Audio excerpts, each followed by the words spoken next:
All right, so you're all being recorded. Can I look at one? And, If you want to, can you just change it? and now, That's his screen.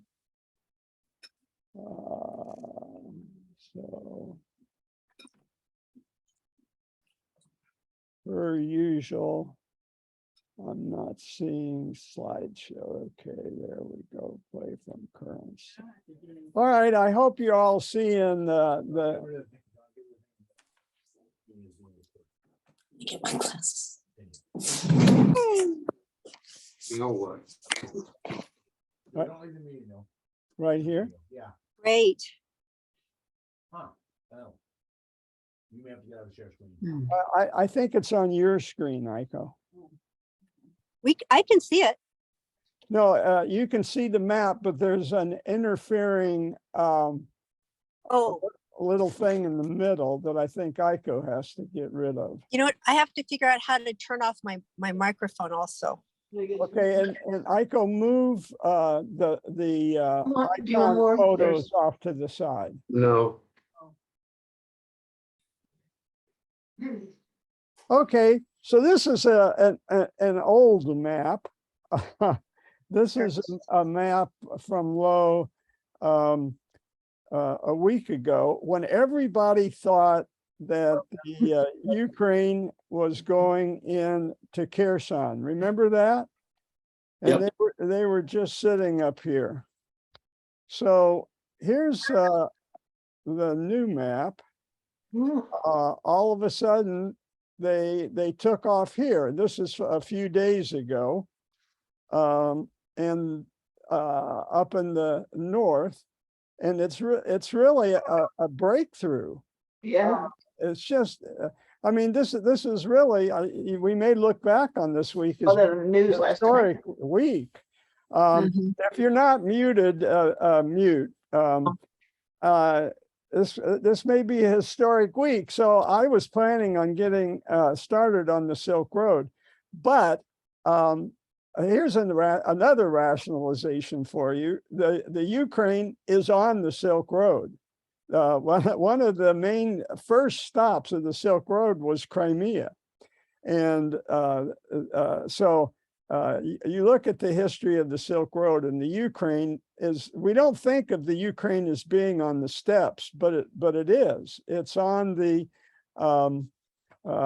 very furthest southwestern part of the grasslands. And it's been a crucial place for Russia since Ivan the Terrible. Their economy back then was fur trading, but they needed food, and this is where they got it. So that's the justification.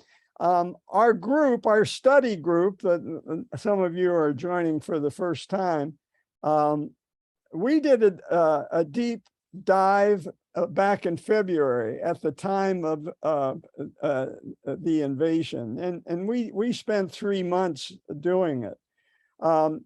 Last year we had spent like 4 months doing the history of Russia, so we were kind of ready, and we had some nice old slides that we could push up and refresh.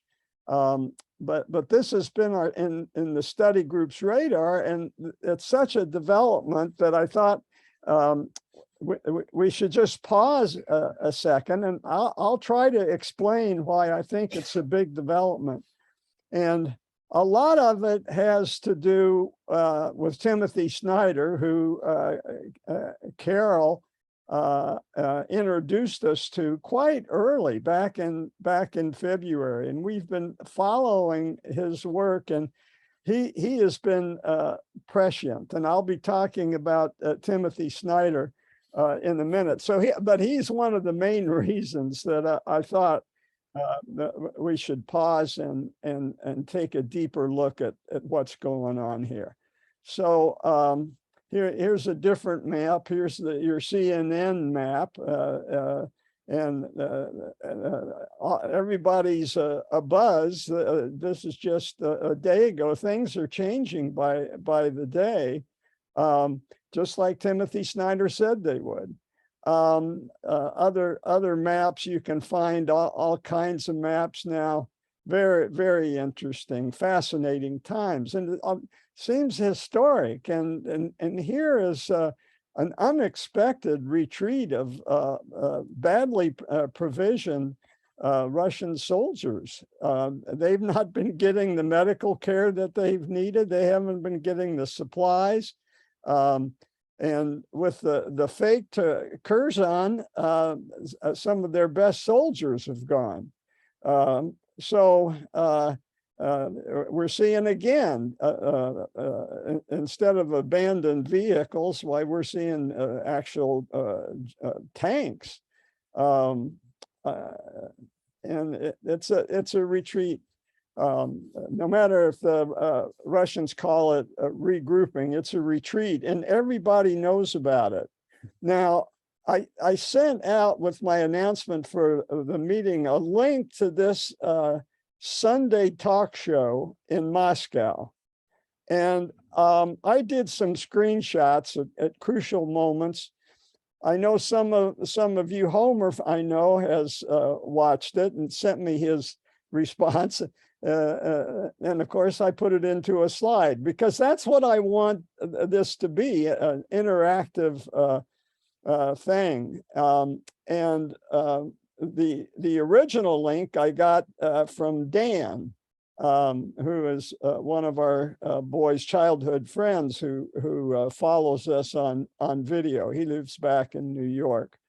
And so he sent that link, and he always is sending me good stuff.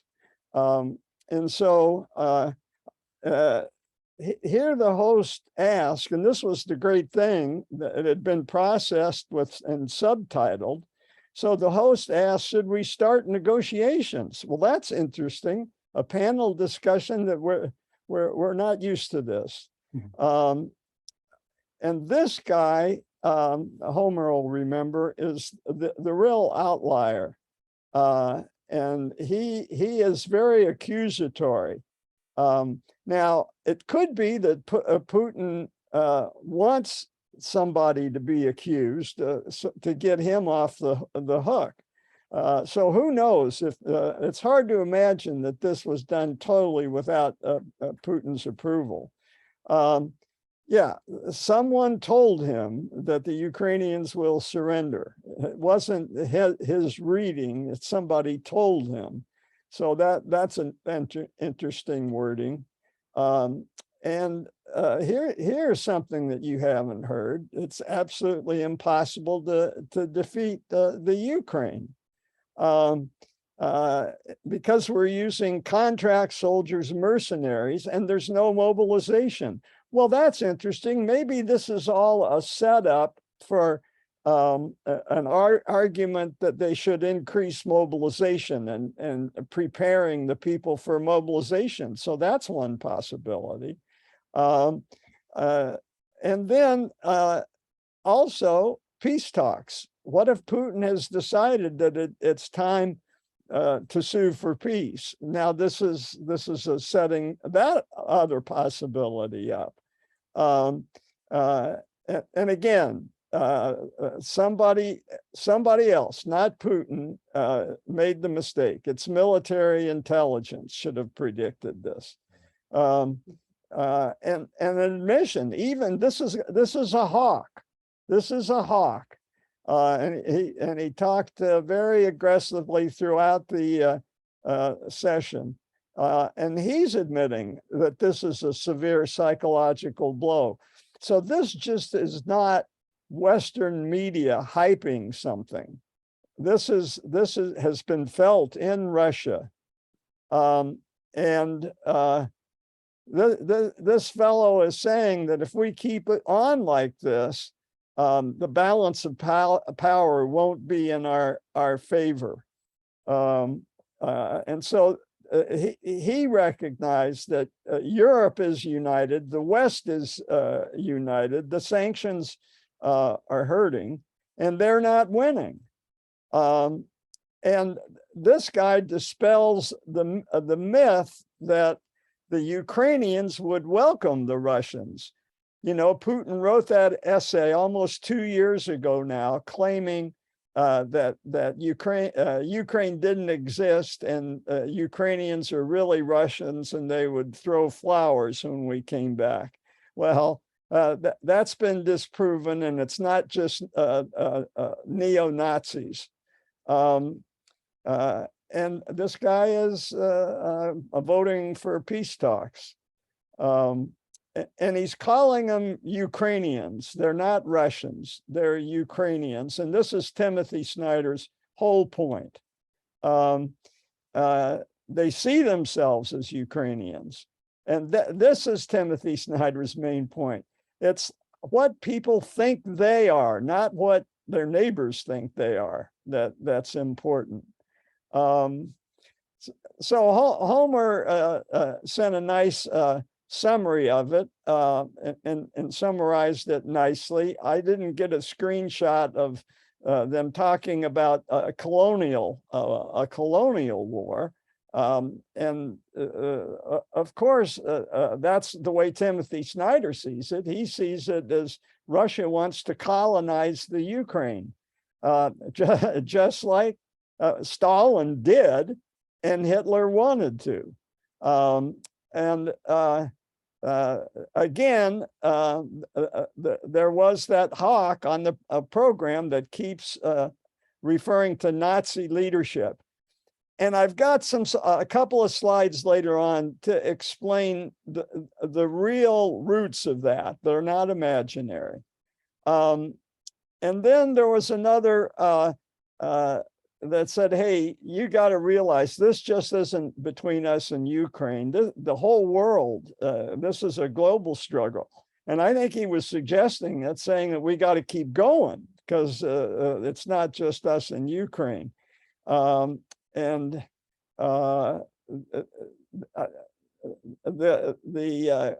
guy that was featured at the beginning, he turns to this guy and says, so you want to keep fighting? And if you do, if we keep fighting, your 10-year-old son will be fighting. It was a very good line. And that's the way the clip ended. And Homer said, you know, this isn't good. This isn't good for anybody. And who knows how it'll end, because there's another possibility.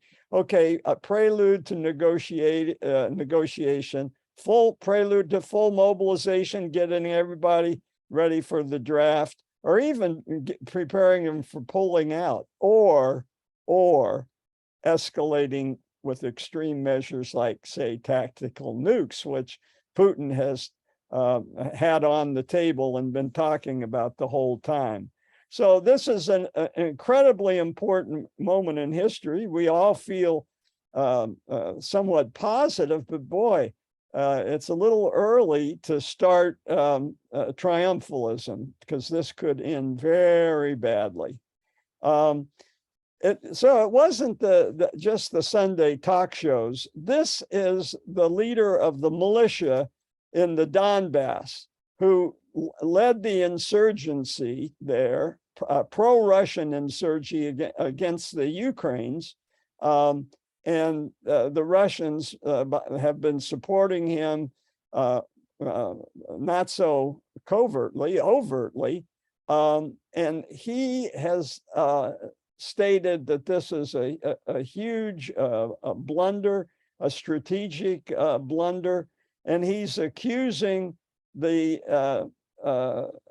head of the Defense Department, this guy, Sergei Shoigu, of almost treason. So pretty strong words.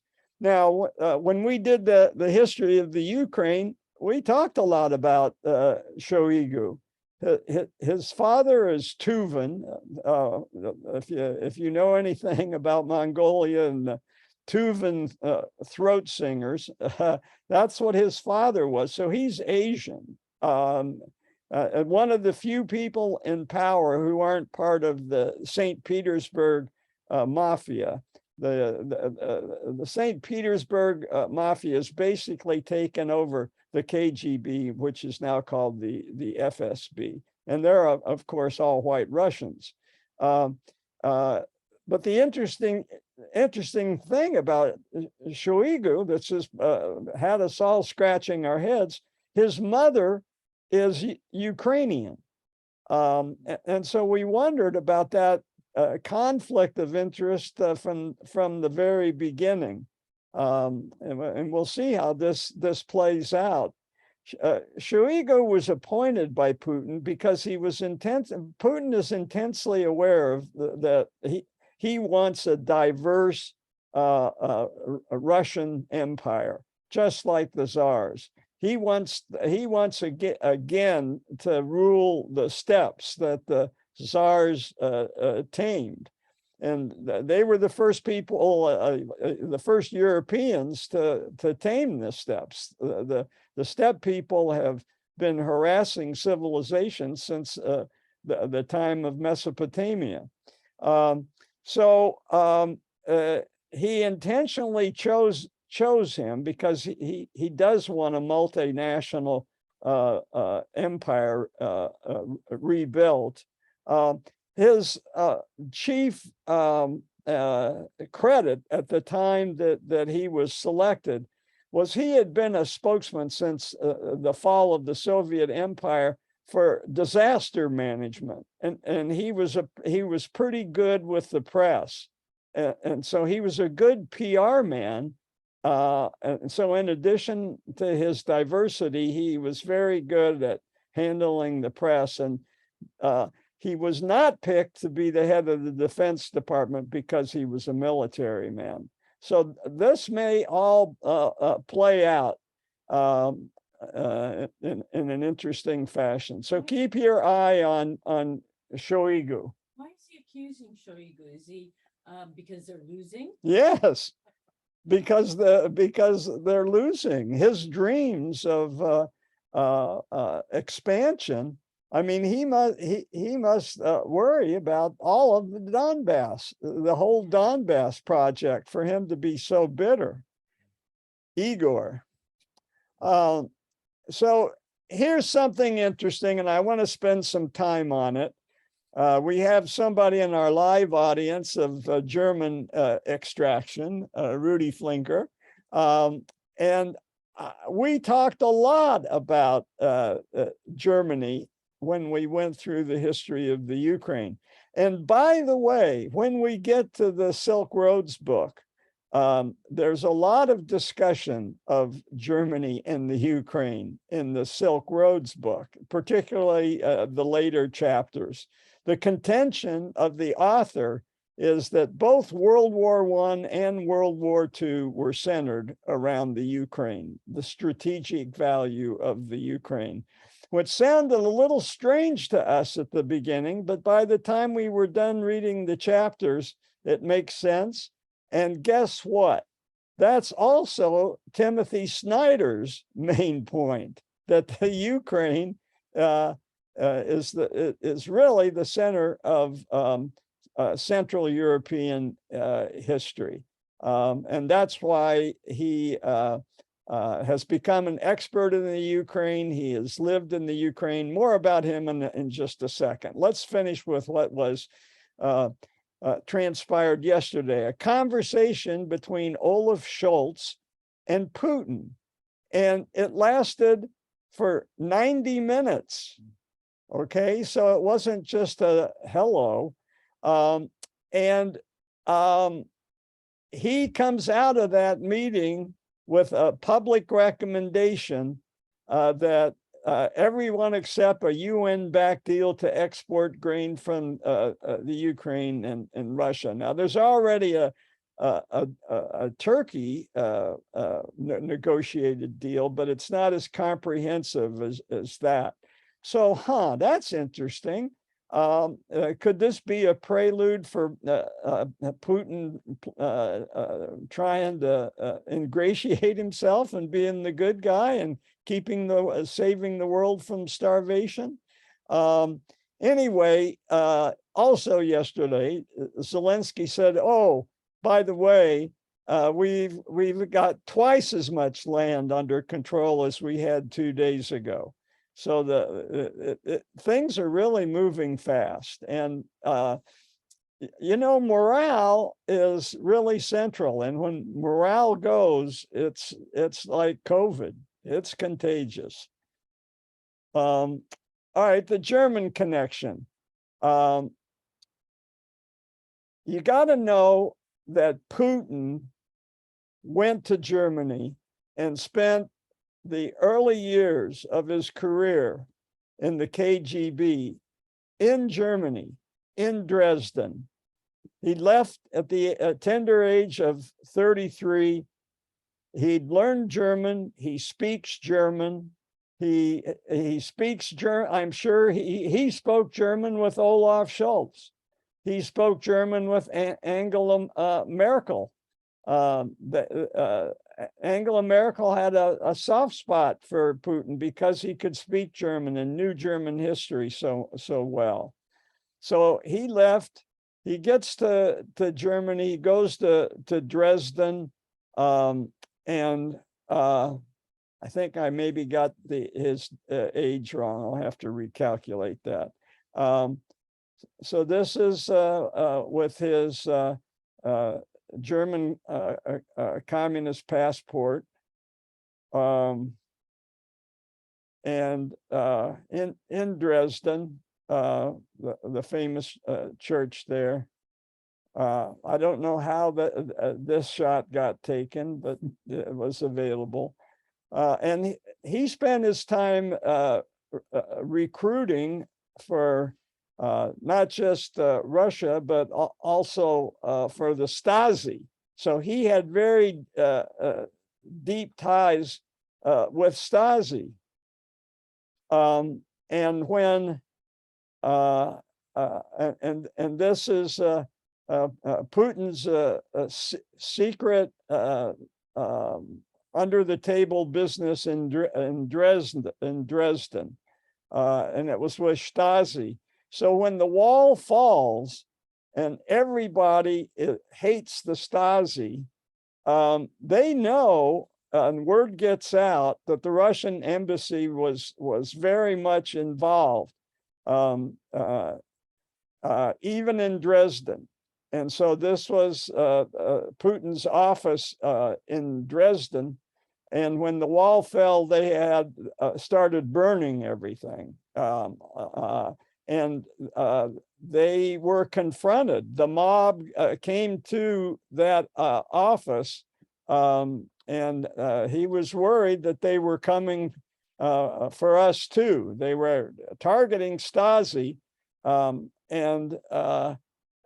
because we remember that award-winning movie a few years, Other People's Lives, where the surveillance was amazing. There were bugs everywhere.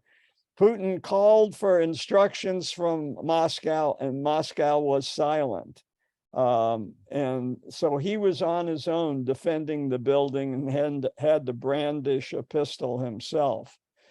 So that's Putin's background, very a strong background in Germany. Let's talk about the current energy relationships between Germany and Russia.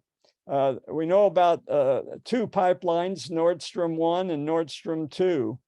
And the midwife of that is Gerhard Schroeder, another former chancellor.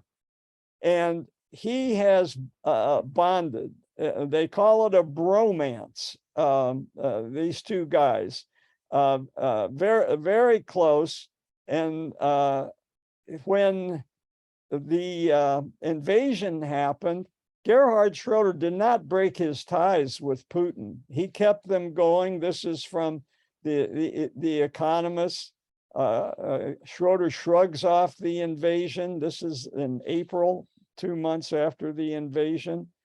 So he's maintained contact, and well, he should, because he has many lucrative contacts with Russia.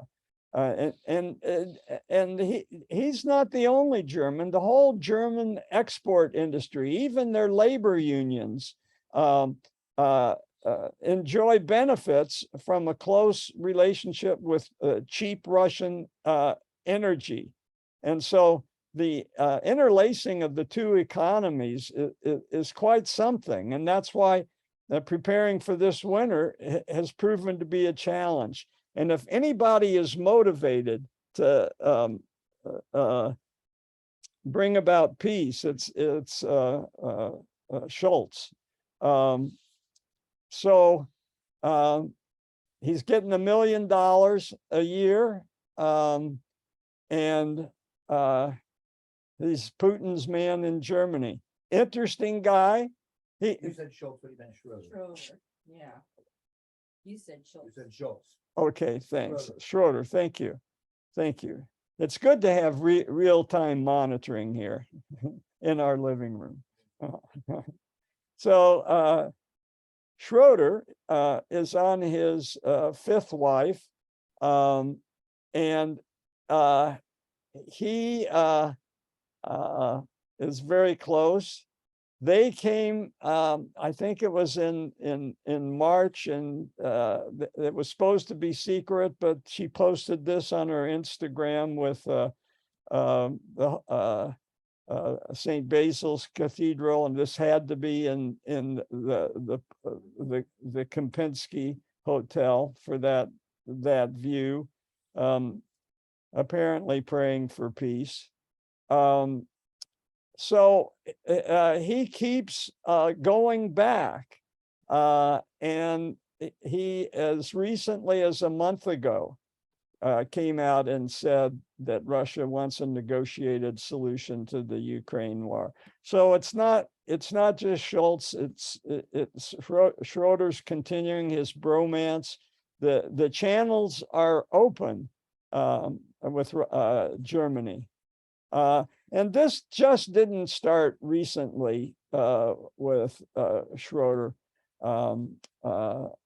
or even Angela Merkel. It started in the 60s when I was there, and Willy Brandt was the popular politician on labor side, the SPD, and his main thing was Ostpolitik, that, hey, we fought 2 world wars against each other. Here we are in the midst of a Cold War. Let's see if we can warm things up. And so he launched Ostpolitik. And you could argue that what we're seeing now, the relationship with Schroeder, is a natural extension of Ostpolitik, which began really 60 years ago in an effort to de-escalate the Cold War. And everybody thought that was a good idea then, and by God, it's still a good idea. So on to Timothy Snyder. I've talked about him already. Here's the deal. You can take his class on YouTube. It's being posted. He's had 2 sessions. I've watched both of them at Yale. So you too can be a Yale student. The one disadvantage is there's a lot of interaction, as any good professor does, with his class, and you can't hear what the students are saying. So it's not like being there, but his answers are clear. And this is from week 1, where, okay, let's start the history of the Ukraine off with the questions posed by the Russian invasion.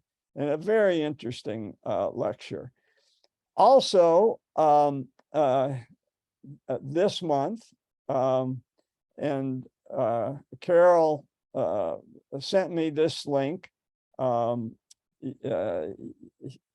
Foreign Affairs, the most prestigious journal on international relationships. he writes a real no holds barred. It's not in the tone of a historian at all. He is a advocate for Ukraine. He's been, as I say, been studying the Ukraine for a long time, and he sees this. He breaks it down to democracy versus nihilism. And the first time through, we went through this on nihilism and this weird nihilistic relationship to Russian Orthodox and how they've been sucked into the cult of Putin, or how Putin has been sucked in as being a handmaiden of the Russian Orthodox Church. You can argue that that side of it for sure, and we did back when we started in February. Not dissimilar from the American situation where the Republicans have been sucked into the ultra right Orthodox Christian. Good point. I'll repeat that. David Pepper just points out that the Republican Party has been sucked into the religious orbit too of the evangelicals. As I said, Timothy Snyder is a student of Ukrainian history. He's lived there, and the Ukrainian history, is just drenched in blood. So he wrote his book on bloodlands, reinforcing the point that World War I and World War II, if they weren't fought over the Ukraine, they were certainly centered in the Ukraine.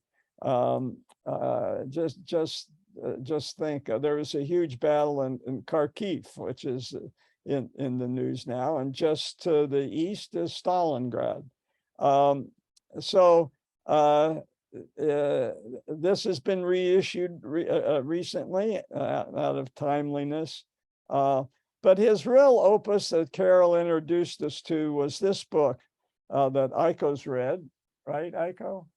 Oh, and while I have Aiko's name on my lips, let me thank her for helping me with all the computer problems we've been having.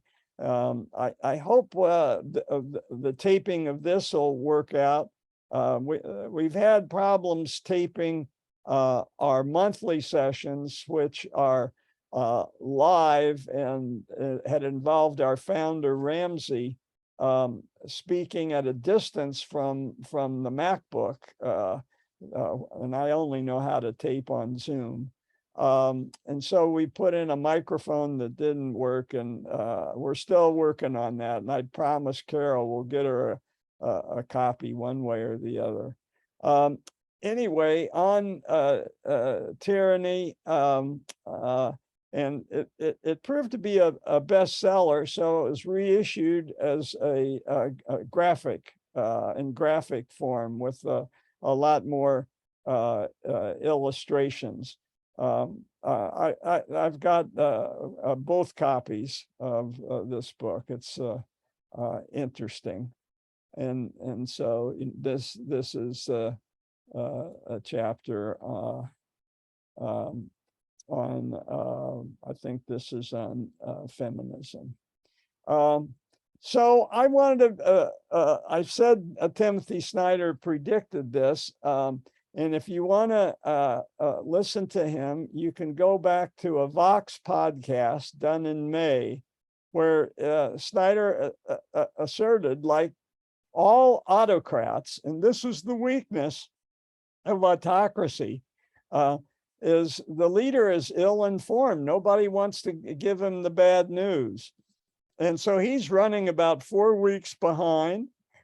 And he said if he misses his window of declaring victory and leaving, he may suffer the same fate as Ceausescu, the Romanian dictator who was murdered by a mob. So and he just said, we know dictators seem inevitable until they're suddenly not, and they wonder how they lasted so long, which reminds me of a great movie.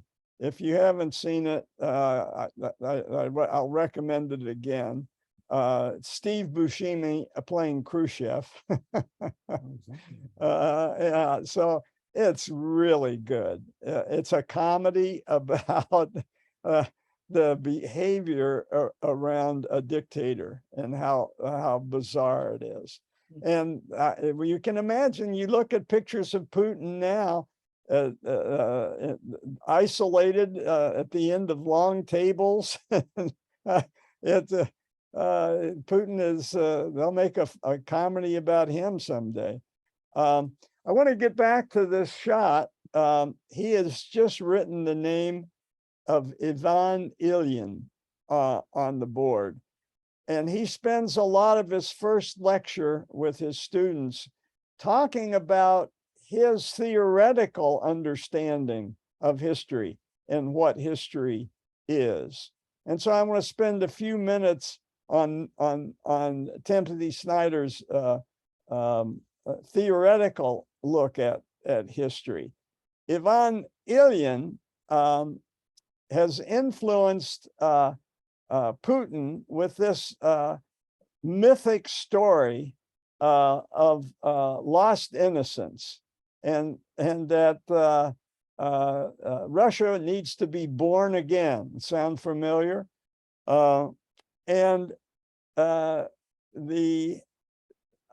We were victims in the past.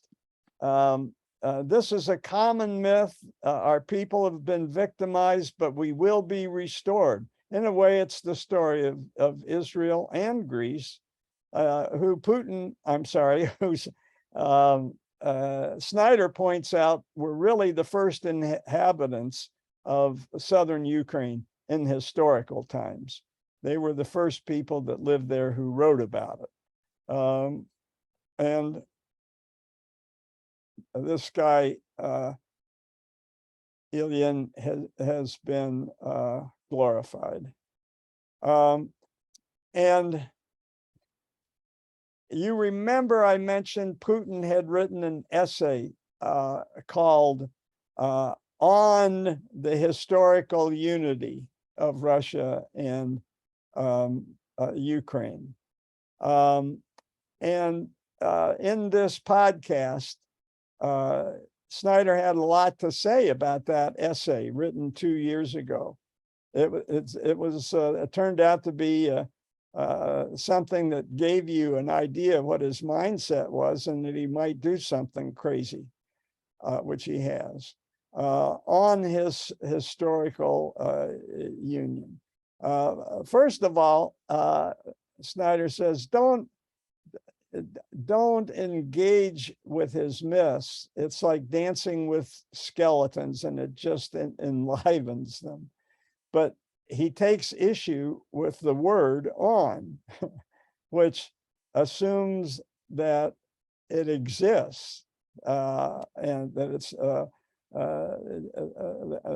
just the use of the very small word is very cagey. And that it's just propaganda. And if you think your next door neighbor is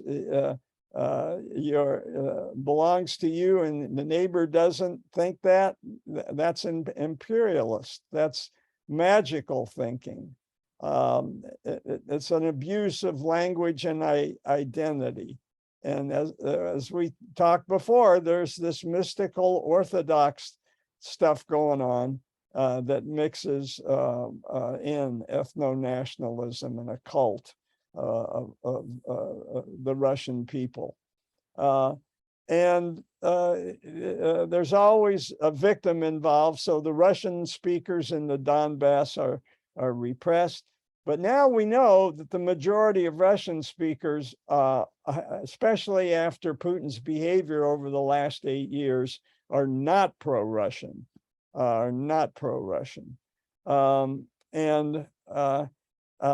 He says Ukraine's interesting because it's at a crossroads.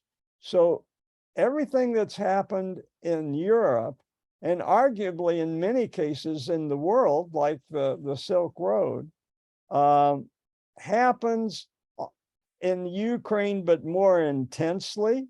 So think of World War I and World War II, and think of the Holocaust, which is one of Frankopan, the author of Silk Road's major points. And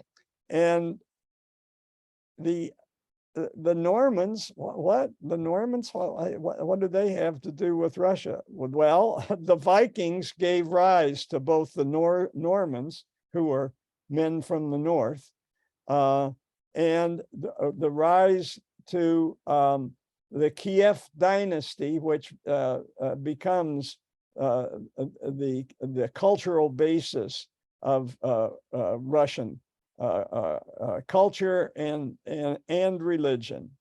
And so the Ukrainians have had a recent success, and Snyder is delighted by that. He points out that the agency of individuals is important. Snyder says this business about history repeating itself or history being in cycles, that's a kind of determinism. And that individual agency changes history all the time. And the most dramatic recent example of Zelensky, he was offered safe escaping from Kiev, and he said, I said, I don't need a ride, I need ammunition, something like that. And Snyder asked, what if Zelensky hadn't been there? What if Kiev had fallen? Where would we be today? And that Ukraine has given us all a second chance, a chance for us to exert our own individual agency, and that we shouldn't take comfort in deterministic theories on the clash of civilizations or the end of history. History repeats itself. Well, that last thing sounds like he's sort of taking a whack at his competitors, his fellow historians. Yes, yes, he is. And we had one session where I compared Snyder's take with John Mearsheimer, who is a realist in the school of Henry Kissinger and some other notable commentators on history and politics, which includes George Kennan. George Kennan was a realist. And so, and of course, the balance of power goes back to the 1815 and the arrangement after Napoleon. Metternich set up a treaty which lasted for 80 years that made sure there was a balance of power and minimized wars, except for Bismarck, that one minor exception. And so he points out, Snyder, in this podcast, I remember, that the contingencies of history. So you've got Zelensky's personality and his will. And just look over our lifetime at contingencies, things that didn't happen. What if Hitler had been persuaded not to invade Russia? What if the American president had not had a skill and a common touch that allowed him to neutralize our own isolationist tendencies at the time? There were a number of people that said, no, George Washington said not to get involved in in Europe, yeah, it's too bad the Nazis are bombing London, but we shouldn't get involved. And Roosevelt had the labor under that and fight against it. It said that the Churchill was the happiest when he woke up and one morning and had learned that the Japanese had bombed Pearl Harbor, because that, he was sure, would erase American neutrality. What if Churchill himself hadn't been there and hadn't resisted and been so prescient? There's an interesting point about a victory and what a victory means in terms of recruiting and bolstering up allies. So this, what Ukraine has just done has certainly bolstered up European support. Oh, this is not a lost cause. Yeah, that we like winners. But I just remember from the history of World War II that the example of Churchill and how Churchill demonstrated to Roosevelt that he was serious. And we have some Francophiles in the audience, so this will be interesting to you. In the early days of World War II, the French were officially neutral, but Hitler had occupied it. The French Navy was still at sea, and Churchill said, "We don't want you to fall into the hands of the Nazis and into Vichy territory. Please sail to British ports." And there was still a lot of French nationalism, and they, no, we're not sailing into any limey port. And so there were French Navy ships at a naval base on the north coast of Africa, near Oran and Algeria. Churchill said, you know, if you don't surrender by tomorrow, there'll be consequences. Well, tomorrow came, nothing happened. If you don't surrender by 5 o'clock, there's going to be action taken. And they refused to surrender. Britain sank a battleship, killed almost 1,300 French servicemen. And what did that illustrate to Roosevelt? It illustrated to Roosevelt that this Churchill is in it to win.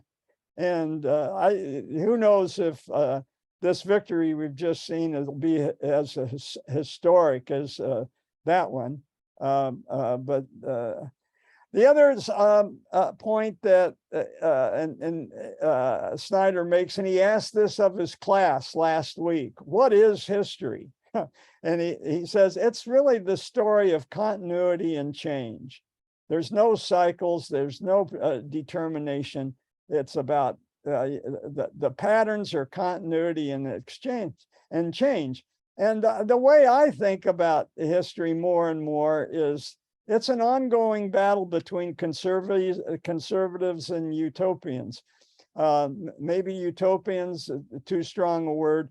Conservatives is, hey, things are pretty good the way they are now. You know, the American Constitution works basically okay. The utopians wake up in the morning and say, you know, there are too many people being victimized in our culture. We got to do something about it.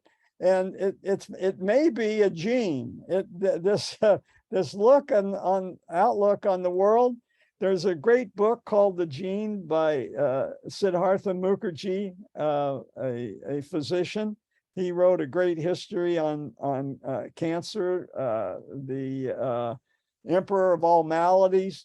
And his book on the gene has a whole chapter on genetics determining, you know, not just sexual preference, which there's plenty of evidence, but also sexual identity, but also genes influencing political opinions. And he accumulated all the data on identical twins separated at birth. And it was interesting. There's some concordance between conservative versus liberal beliefs in genetics. Not a smoking gun, but interesting. The other thing that Snyder says is human agency. It's the main driver, but boy, is it unpredictable. And that's what makes history exciting. And that and it's what people believe. It's what what that motivates them. There's nothing deterministic about that. Who has the best argument at any moment in time? And I'm just making the same point about determinism. At the most, there are patterns, and that's what you can get out of history is finding patterns. But history is exciting. I was pretty sure that I was going to leave this earth without knowing how the outcome between democracy and the rising era of the strongman, which started 20 years ago. We don't realize it, but we're living in the age of the strongman. I wasn't sure of how that was going to turn out, but now I may know. And so may you live in interesting times. The myth of eternity, nothing is internal, eternal. So I ended our series on pre-European California with the belief that we should maybe before the Spanish land in San Diego in 1542, that maybe we should look at what they brought with them in terms of a mindset that alienated certainly the local Miwoks, who Connie loosely told us constantly fled back to the Bay Area from the missions, came back to the East Bay from the missions to live in this Garden of Eden. What was it about the Spanish mindset? What were they trying to do? And so I think this is where, once we get on the Silk Road, we'll keep an eye on the difference in how Europe is developing. We really don't begin to see that for quite a while as we work through the history of the Silk Road. There's certainly a lot of stuff that goes on before we get to Christian Europe. Okay, so I've beat the drum on determinism pretty well. He points out that with the fall of communism might have made us lazy. We saw communism the way that the end of history, Francis Fukuyama, the way he saw it, that, well, that's it. History's over. Communism fell. The clash of civilizations, we won. Of course, we didn't realize Islam had one more thing to say about that. But that let us off the hook, and it's hard work. Keeping a democracy depends on human agency. If we just sit back and think everything's written, it's determined, that's no good. And he makes the point that fascism has only grown out of failed democracy, which was sobering. On a more philosophical scale, he talks about time, and there are two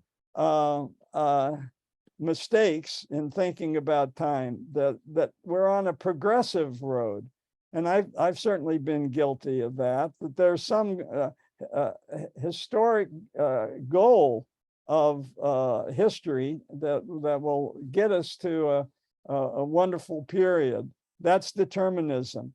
On the opposite side is the sense that we're not moving forward, and the only answer is to go back in time to an imagined utopia.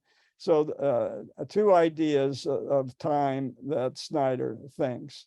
And then that's kind of tied in with the sense of the future, that old people will die, and the young see the solution as being too far away.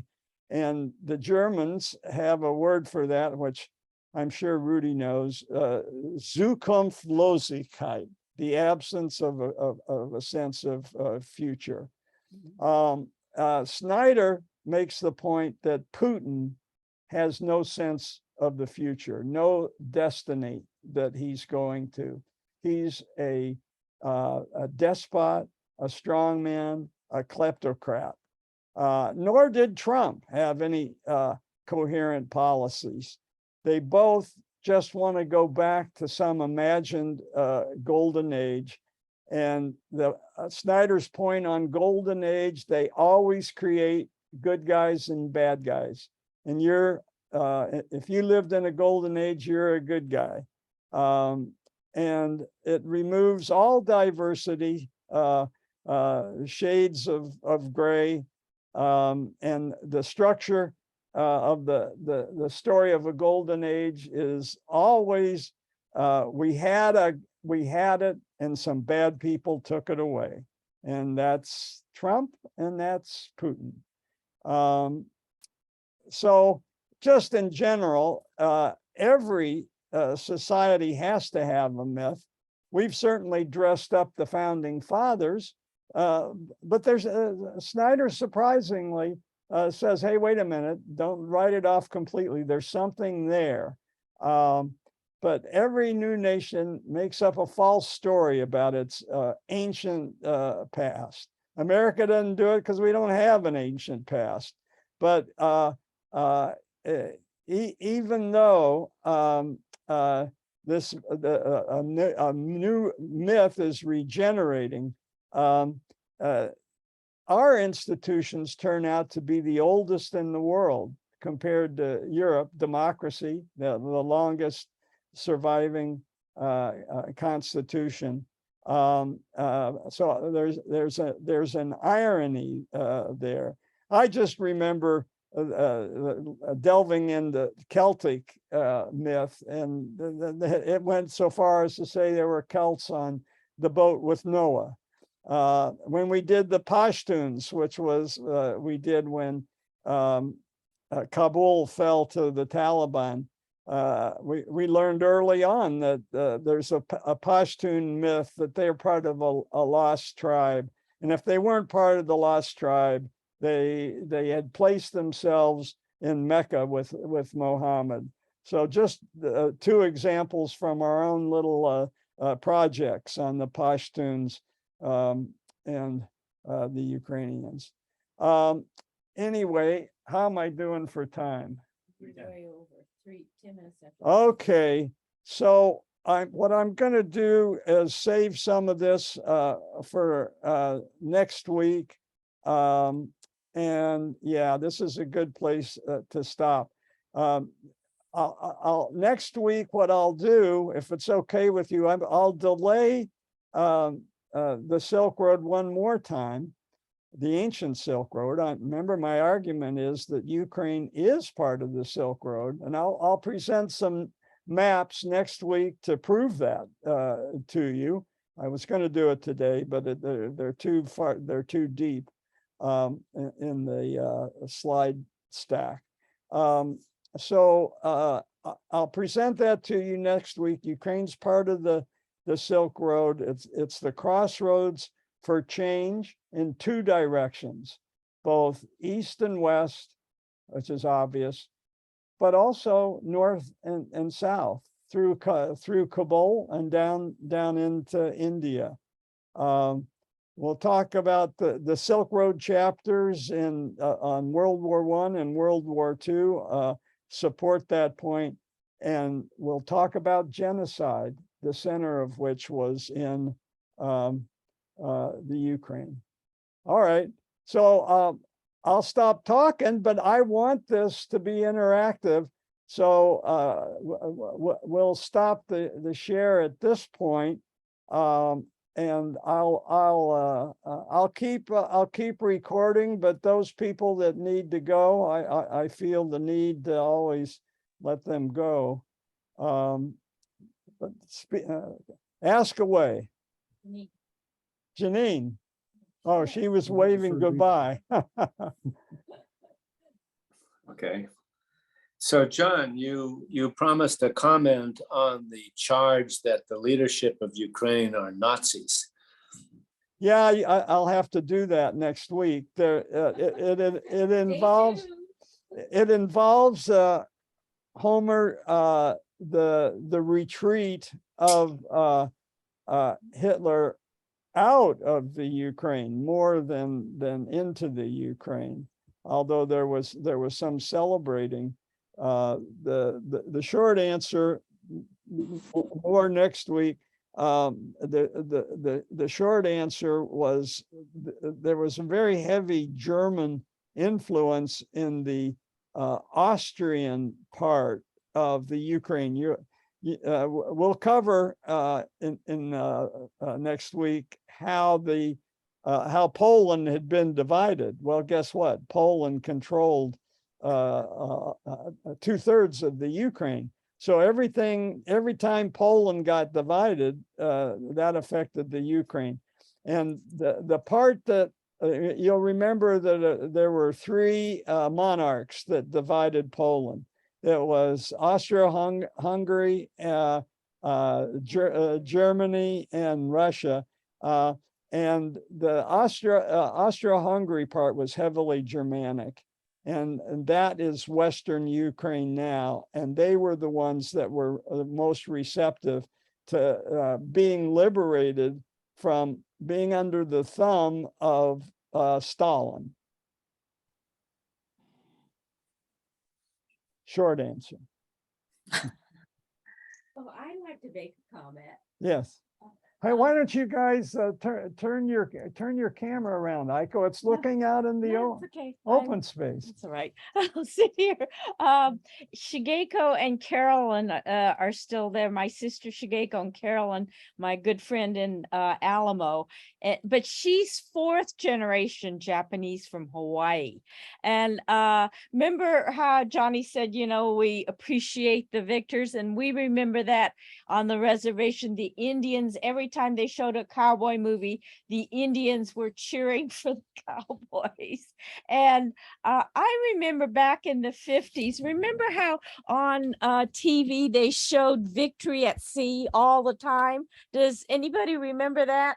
Victory at Sea? And I remember my parents watched it all the time, and we were cheering for the Americans. And, you know, we spent all that time in the camp during the war, but we were, you know, cheering away for the Americans in Victory at Sea. I remember my father showing it over and over again, ad nauseum, you know. But anyway, everybody loves a victor. Everybody loves a winner.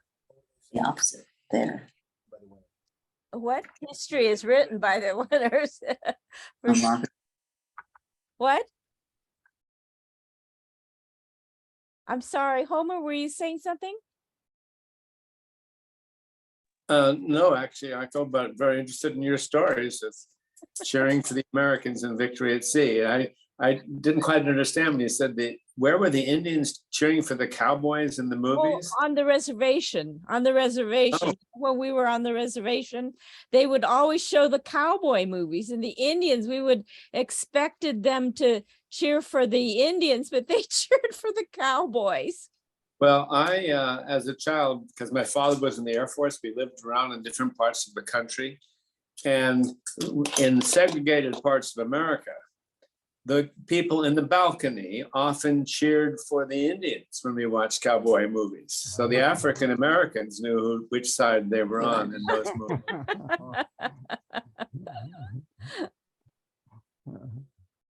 Great. Okay. All right. Okay, folks. So I hope I'll see you all back next week.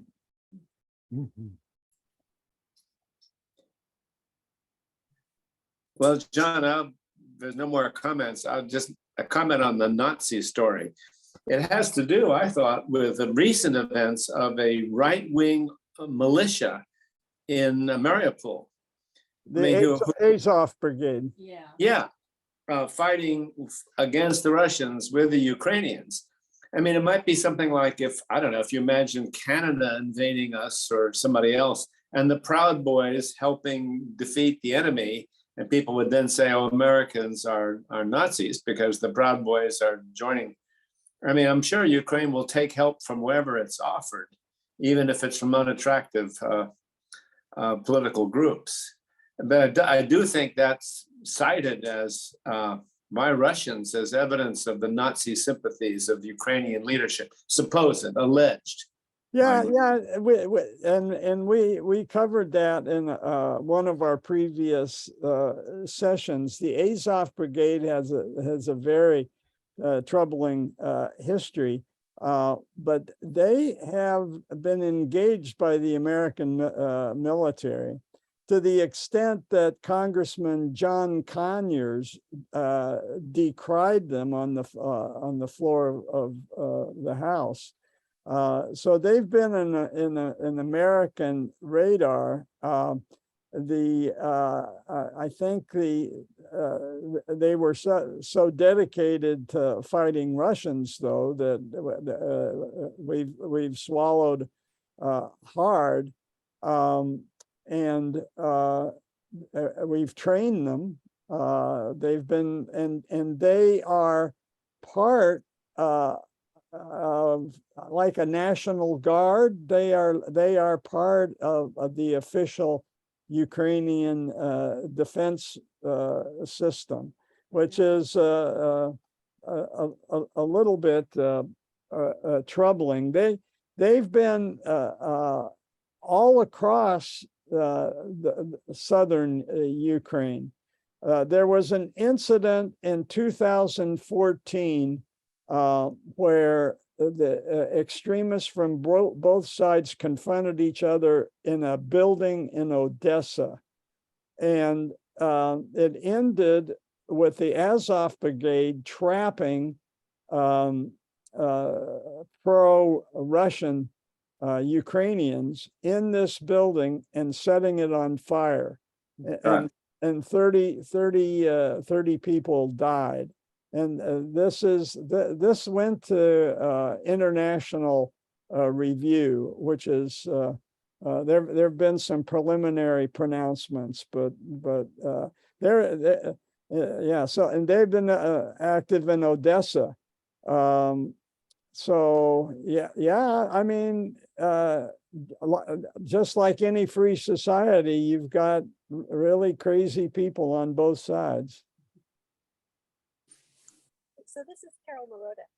One of the things that Timothy Snyder says is the Russians always couch any opposition as being Nazi. So it's just a reflexive term that they use. Anyone they don't like is a Nazi. Yeah. Like some Americans say communist, that what you're used to. Right. Exactly. So, but unfortunately, you know, there's one little strand of truth that they can thread into something bigger. Yep. Well, part of what they're also, I mean, Zelensky's Jewish, so it's hard to call him a Nazi, but they do it anyway. Yeah. And they did it at Homer. We saw that on the Sunday talk show. There was from the hardliners, they were still talking about Nazis.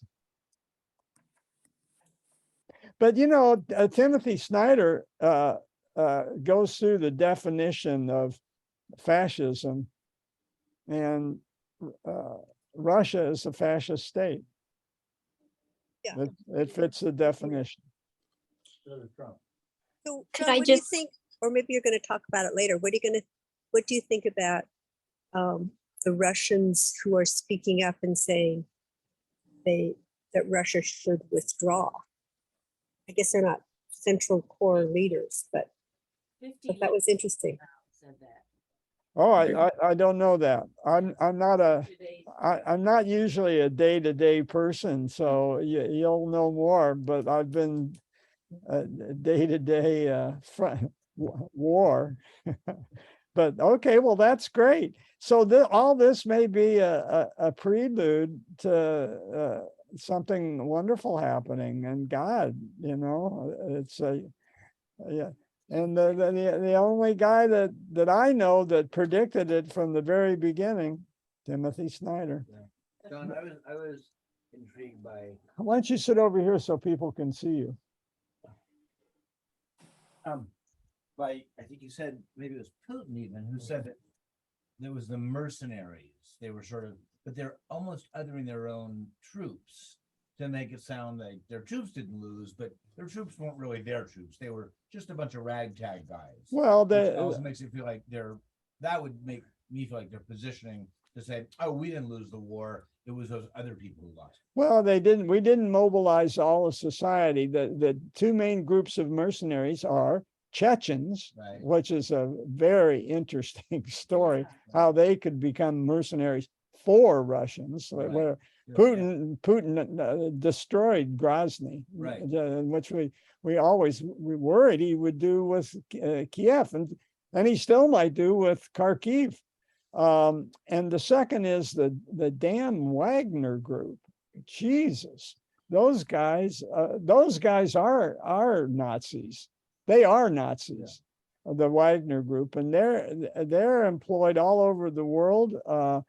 Most notably in Africa, where some regimes are just propped up by these merciless goons. So the Wagner group. But yeah, no, all this might be a dressing for, well, boy, if it hadn't been for this and that, we would, pure Russians would have won. Right, exactly. Right. Okay, thanks, everybody. I gotta take off. Bye. See you Bye. next week. All right, see you next week, I hope. Thank you, John. Bye. Thank you. Yes. Bye-bye.